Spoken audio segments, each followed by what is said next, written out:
ముఖ్యమంత్రి కేసీఆర్ ప్రారంభించనున్న 125 అడుగుల భారీ అంబేద్కర్ విగ్రహ ఆవిష్కరణ సందర్భంగా దేశ నలుమూలల నుండే కాకుండా ప్రపంచవ్యాప్తంగా అంబేద్కర్ వాదులు తరలివస్తున్నారని స్థానిక ఖైరతాబాద్ ఎమ్మెల్యే దానం నాగేందర్ తెలిపారు. హైదరాబాద్ ఖైరతాబాద్ నియోజకవర్గంలోని బ్యాండ్ లైన్ మరియు షేర్ గేట్ లోని దాదాపు 500 మందిని నిరుపేదలకు రంజాన్ తోఫా కిట్లను ఎమ్మెల్యే దానం కార్యకర్తలతో కలిసి పంపిణీ చేశారు. ఈ సందర్భంగా ఆయన మాట్లాడుతూ దేశంలో ఎక్కడ లేని విధంగా భారత రాజ్యాంగం నిర్మాత బాబాసాహెబ్ అంబేద్కర్ యొక్క అతిపెద్ద విగ్రహం నిర్మించిన ఘనత ముఖ్యమంత్రి కేసీఆర్ కి దక్కుతుందని అన్నారు. తన నియోజకవర్గంలో ఇలాంటి చరిత్ర కట్టడం రావడం నాకు చాలా సంతోషంగా ఉందని అన్నారు. నూతన సచివాలయానికి అంబేద్కర్ పేరు పెట్టడం, అమరుల త్యాగాన్ని గుర్తించి స్మారక స్తూపం నిర్మించడం చారిత్రాత్మక విషయమని తెలిపారు.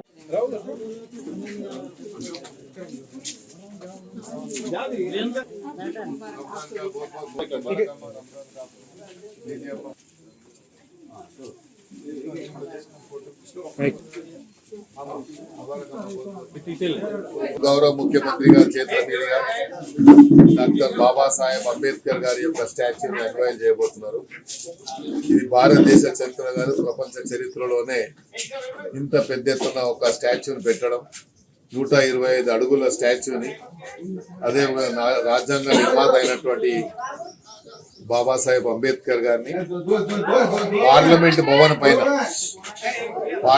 భవన్ పైన ఆ స్టాచ్యూ పెట్టడం ముఖ్యమంత్రి గారి ఉద్దేశం ఏంటంటే ప్రత్యేకంగా నూతనంగా నిర్మిస్తున్నటువంటి పార్లమెంట్ భవనానికి కూడా డాక్టర్ బాబాసాహెబ్ అంబేద్కర్ గారి పేరు పెట్టాలని దేశవ్యాప్తంగా ప్రపంచవ్యాప్తంగా ఉన్నటువంటి బడుగు బలహీన వర్గాలు, దళితులు, ఎస్టీ ఎస్సీలు అందరూ కూడా కోరుకుంటున్నారు.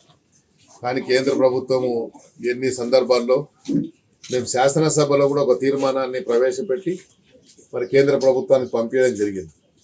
ఎందుకంటే రాజ్యాంగ నిర్మాత అయినటువంటి ఈరోజు మనకు రాజ్యాంగాన్ని రాసి మనకి ఇక్కడ ఉన్నటువంటి బడుగు బలహీన వర్గాలకు మరి అన్ని రంగాల్లో ఒక అధికారాన్ని, ఒక హక్కును కల్పించినటువంటి మహనీయుడు డాక్టర్ బాబాసాహెబ్ అంబేద్కర్ గారు. కాబట్టి వారు ఎప్పుడు కూడా అంటే ప్రజల హృదయాల్లో ఉన్నారు.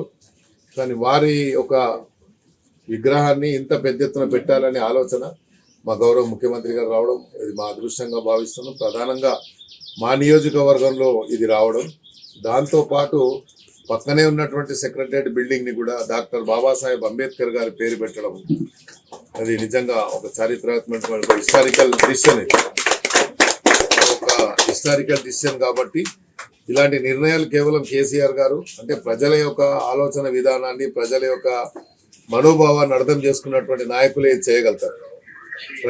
ఎప్పుడు కూడా ఏ ప్రజలు కూడా ఈ రాష్ట్రానికి వచ్చి మాకు ఇది కావాలి, రాష్ట్ర ప్రజలు మాకు ఇది కావాలి అది కావాలని కోరుకోలేదు.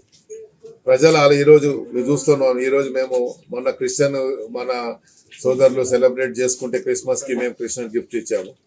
ఈరోజు రంజాన్ సందర్భంగా రంజాన్ తోఫాలు ఇస్తూ ఉన్నాము, షాదీ ముబారక్ చెక్లు ఇస్తూ ఉన్నాము, కళ్యాణ లక్ష్మి ఇస్తూ ఉన్నాము, ఆసరా పెన్షన్లు ఇస్తూ ఉన్నాము.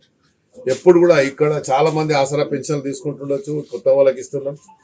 ఈ బ్యాండ్ ల్యాండ్ ప్రత్యేకంగా నేను ఇక్కడ ఎమ్మెల్యేగా ఉన్నప్పుడు అంటే ఇది కూడా ఇప్పుడు నాకు పార్ట్ ఆఫ్ ఖైరతాబాద్ నా కాన్స్టిట్యున్సీ అయింది. ఇంతకుముందేమో పూల్బాగు ఇవన్నీ బ్యాండ్ ల్యాండ్స్ ఇవన్నీ నాకు పాత కాన్స్టిట్యున్సీ అసూఫ్ నగర్లో ఉండేవి. అప్పుడే నేను పోరాడినాను. ఇది ఒకటి, ఇదే కాకుండా బ్యాండ్ ల్యాండ్ కాకుండా ఇక్కడ ఉన్నటువంటి ఏసీ గార్డ్, ఏసీ లైన్స్ అది కూడా మాట్లాడినాను.